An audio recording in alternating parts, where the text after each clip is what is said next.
Sport FM matin en direct du studio Mensanyame. Mesdames et messieurs, bonjour. Pas de répit pour Kader Koubadia et sa troupe.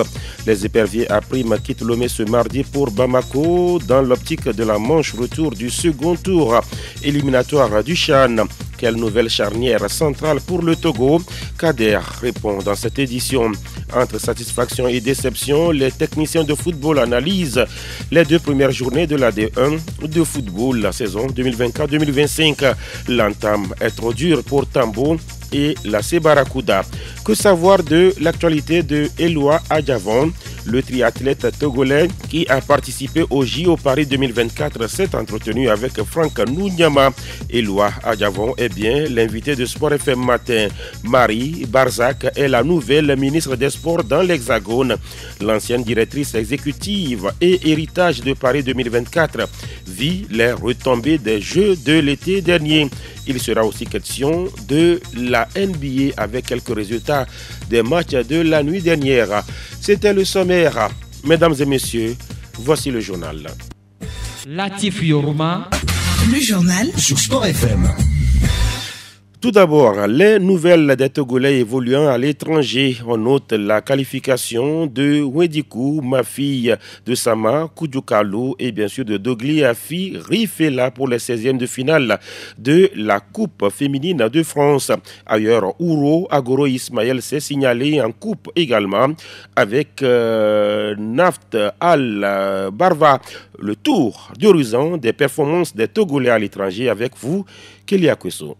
Wedikou, ma fille, Sama Kotoukalo et Dogli Afi Rifela sont qualifiés pour les 16e de finale de la Coupe de France de football. Evian Tono Grand Genève a gagné 5-4 dans la séance des tirs au but devant ALG Longvitch. Ma fille était titulaire lors de cette opposition. Dogli Afi Rifela et Sama Kotoukalo ont également participé à la victoire 4-2 au tir au but de Bouge Foot devant le FC Tours. En Afrique, la 12e journée du championnat était au programme en Côte d'Ivoire. Duel de Togolais entre l'ASEC Mimosa de Youssifou Até, le défenseur togolais, vainqueur 2-0 de l'Issa Central du portier international togolais Yaya Ashrafou. Ce dernier, malgré les 2 buts encaissés, a sorti une belle prestation qui lui vaut une place dans l'équipe type de cette journée de championnat. En Italie, Ascoli et Spal se sont neutralisés 1 but partout. Steven Folinador, le milieu de terrain togolais de Spal, a joué toute la rencontre lors de la 20e journée de cette série C italienne. 20e journée de la 2e division aux Pays-Bas. Victoire 2-1 de Volendam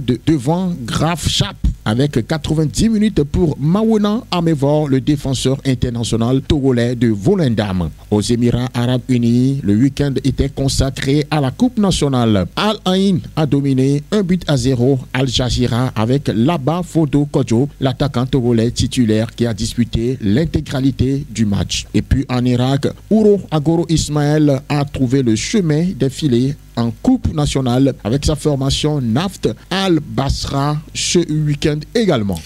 Kelly Akweso sur justement l'actualité des Togolais évoluant à l'étranger. Sport FM. Dernier tour éliminatoire du CHAN 2025, le Togo joue sa qualification ce vendredi à Bamako. Ce sera face au MENA du Niger pour le compte du match retour.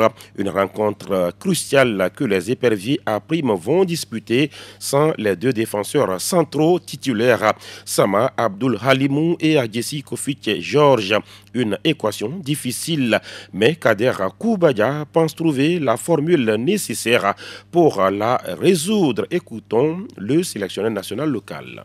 Malheureusement, comme par hasard, notre charnière défensive sera absente à Bamako et il va falloir s'adapter. S'il faut remettre faire redescendre certains joueurs ou bien appeler un autre, on va voir. Pour le moment, on est dans le vif du sujet. On va voir dans l'avenir de ce que l'avenir nous dira. C'est pas parce que 2 joueurs sortent de l'équipe qu'on va signer forfait.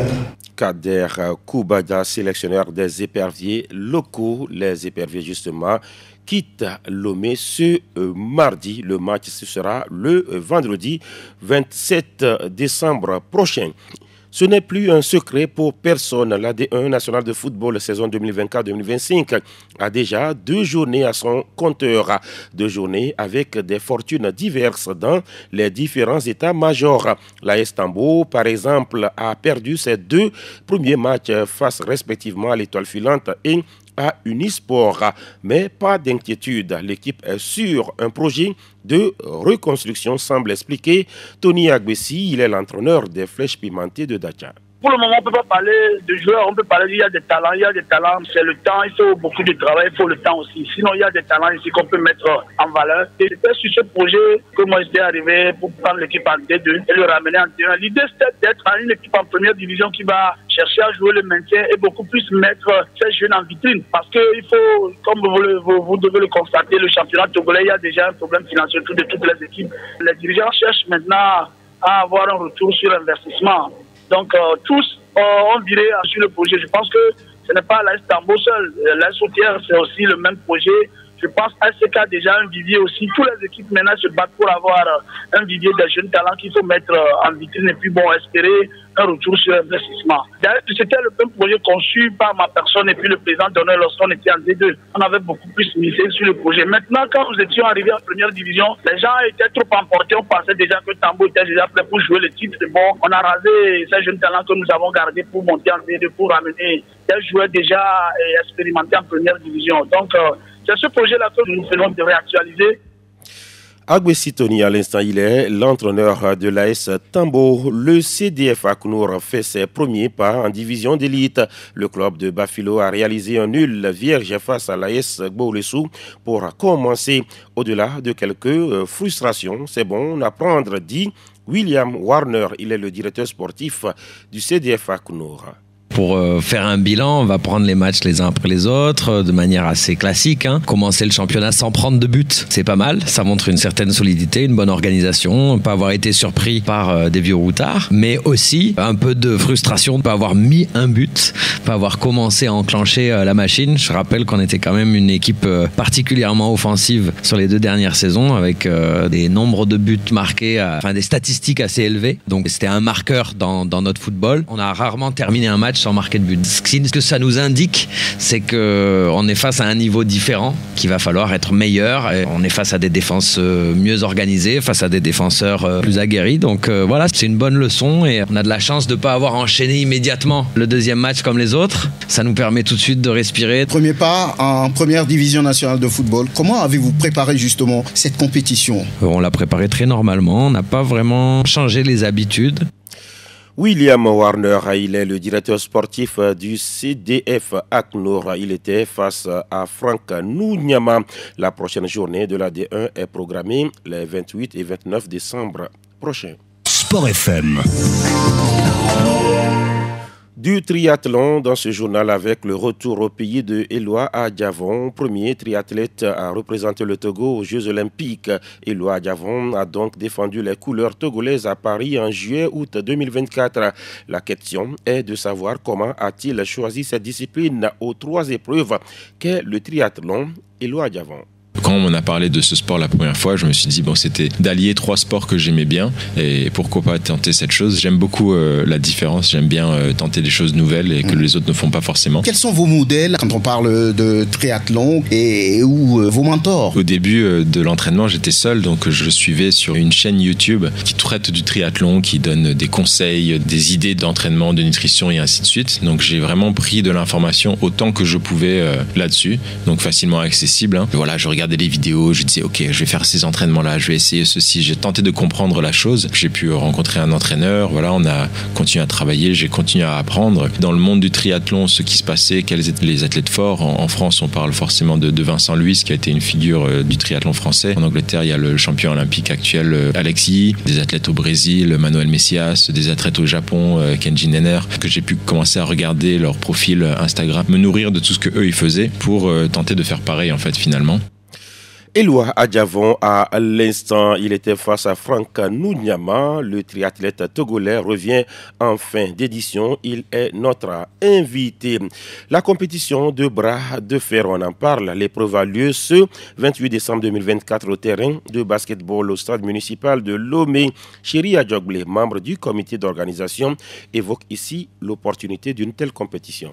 En 2018, ils étaient au nombre de 5. Ils sont allés au Ghana et ils sont revenus avec 6 médailles. 2019, ce fut encore le cas. Ils étaient en nombre réduit, mais avec des médailles. 2020-2021, il y avait eu Covid et donc il n'y a pas eu de compétition. En 2022, au Mali, malheureusement, ils n'ont pas eu de médailles. Mais la dernière fois, en 2023, au Ghana, ils sont encore revenus avec 5 médailles. Avec cette compétition-là, ils ont été accompagnés par le ministère en charge des sports, avec le directeur des sports dans le temps, M. Bawa, qui les avait accompagnés d'ailleurs. Et là, il y a cette reconnaissance également au niveau du ministère. Le ministère les a soutenus. Et donc, nous qui étions proches d'eux, nous avons dit, pourquoi pas, nous aussi, nous ne pouvons pas les accompagner. Et donc, au niveau de la structure Sergio Sport, on a décidé d'organiser donc le tournoi-là. Donc, les athlètes vont venir de ces 3 clubs-là. Ils vont s'affronter entre eux en 5 catégories, sinon 6, puisqu'il y a une catégorie également pour les dames. Et on va dégager les champions de ces 6 catégories-là, sinon de ces 5 pour parler des hommes. Et après, il y aura le super champion.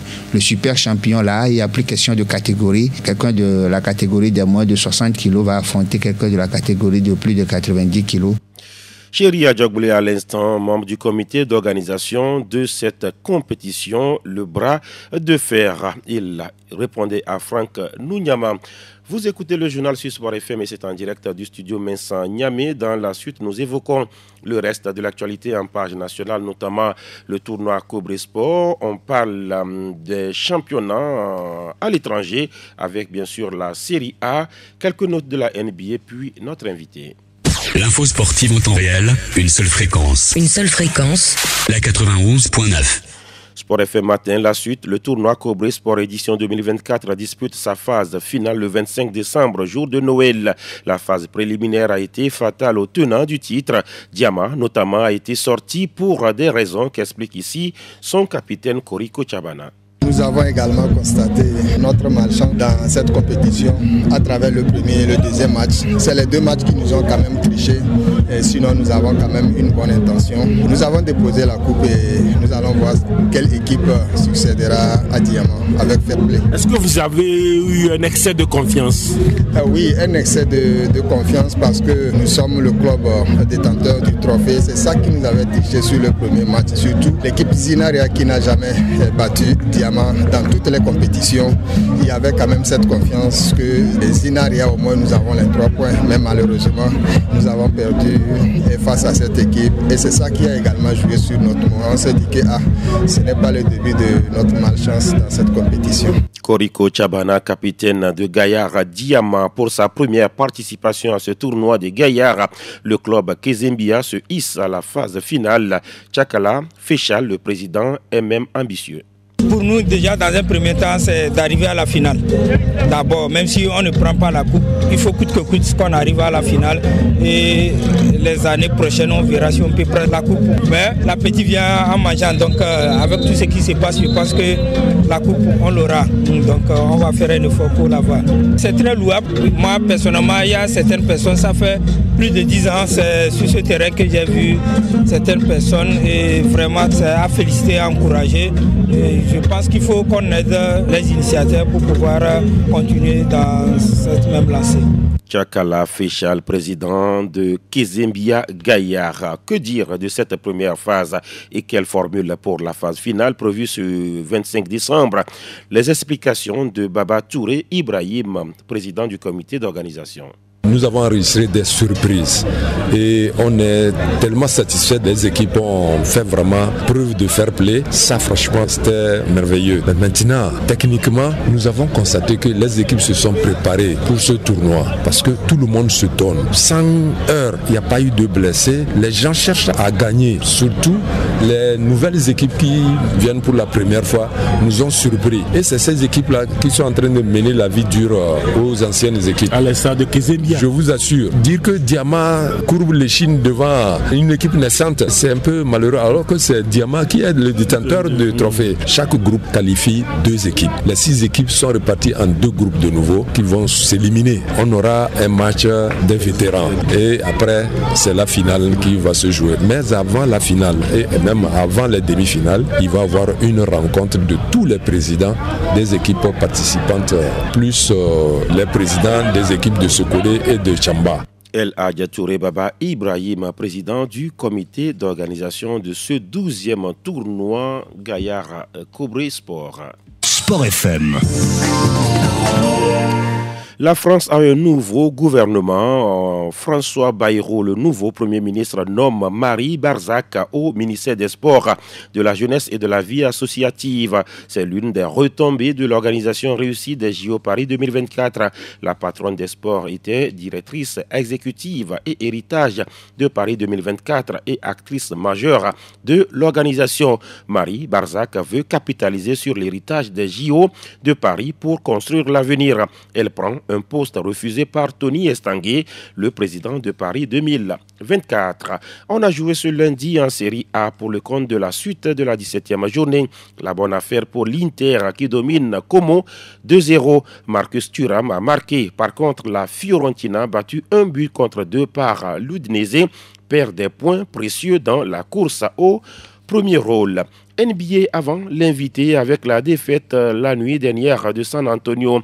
Les Spurs battus à Philadelphie 106-111 avec un grand Guerchon, Yabou Zélé, auteur de 17 points.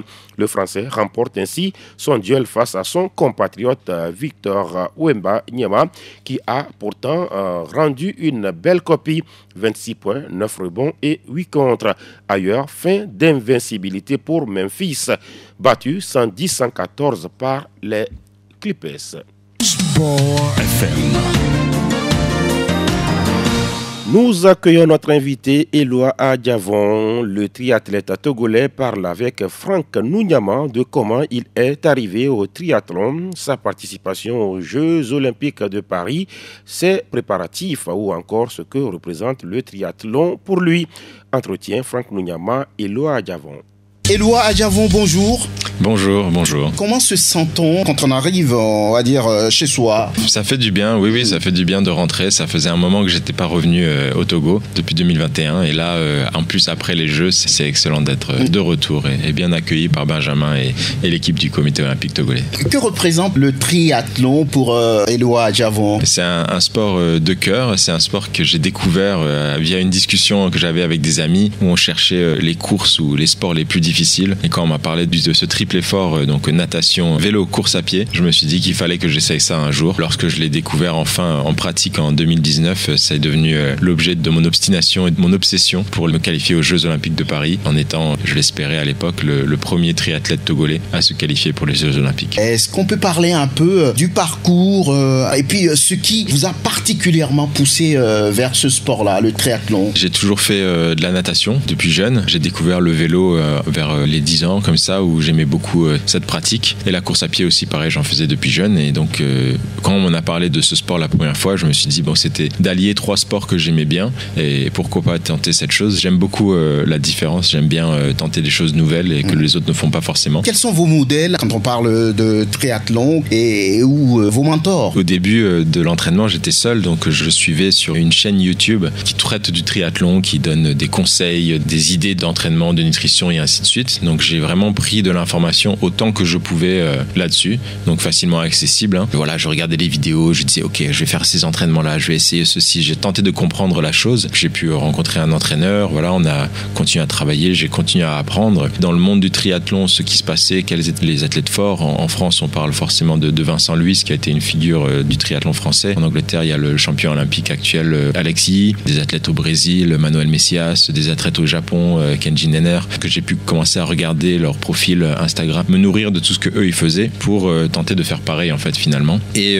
grâce à ma première course internationale, j'ai rejoint un groupe cette fois-ci d'athlètes élites, donc de haut niveau internationaux, avec qui j'ai pu faire des stages, donc des athlètes avec qui j'ai pu partager des expériences. Et actuellement, je m'entraîne avec un athlète, Jérémy Quindos, qui représente l'Ouzbékistan. On est à Montpellier, on s'entraîne ensemble et je continue pareil tous les jours d'essayer de suivre son exemple. Lui, ça fait 15 ans qu'il est dans le sport, donc c'est vraiment quelqu'un qui a de l'expérience et qui peut me permettre moi-même de m'améliorer. À quoi ressemble une journée d'entraînement? Quelle est la routine? Qu'est-ce qu'on fait? Les journées d'entraînement, c'est entre 2 et 3 entraînements par jour. Donc forcément, quand on s'entraîne dans 3 sports, ça veut dire plusieurs entraînements par jour si on veut tout faire. Même si on prend une journée type, je commence le matin assez tôt, entre 5h30 et 6h30, je me lève pour me préparer, aller à la piscine. Là, on nage entre 1h30. On fait généralement entre 4 ou 5 km de natation avec une séance. Ensuite, je rentre, je prends un petit déjeuner, je me réalimente et je repars sur, on va dire, une séance de course à pied ou alors une séance de vélo. Je préfère commencer avec le vélo généralement. Donc, je vais faire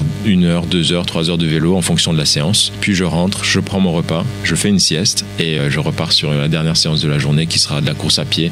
Et puis, l'intéressant, c'est de faire des équilibres entre les intensités. Si c'était dur à la piscine le matin, peut-être je vais faire une séance plus facile dans l'après-midi, enfin de vélo, et je refais quelque chose de dur le soir avec la course à pied. Tout ça réuni, ça fait combien d'heures par semaine? Sur une semaine, les petites, entre guillemets, semaines, on va être entre 14-15 heures, et en stage d'entraînement, on peut monter à 30 heures semaine. Comment équilibrer tout ça pour les 3 disciplines? On parle natation, on parle cyclisme, on parle de course à pied. Effectivement, la principale chose, c'est de réussir à équilibrer la charge d'entraînement, c'est-à-dire l'impact qu'on va faire subir à notre corps en fonction des intensités des entraînements. On essaye de faire en sorte de ne pas se cramer, c'est-à-dire si j'ai 3 séances dans la semaine, j'en aurai 2 qui seront difficiles, une séance qui sera facile, si je parle de la course à pied, et pareil à vélo, et je ne vais pas faire natation difficile, vélo difficile, course à pied difficile dans la même journée, sinon je suis cramé pour le reste de la semaine et mes entraînements ils seront de mauvaise qualité. Les Jeux Olympiques de Paris 2024,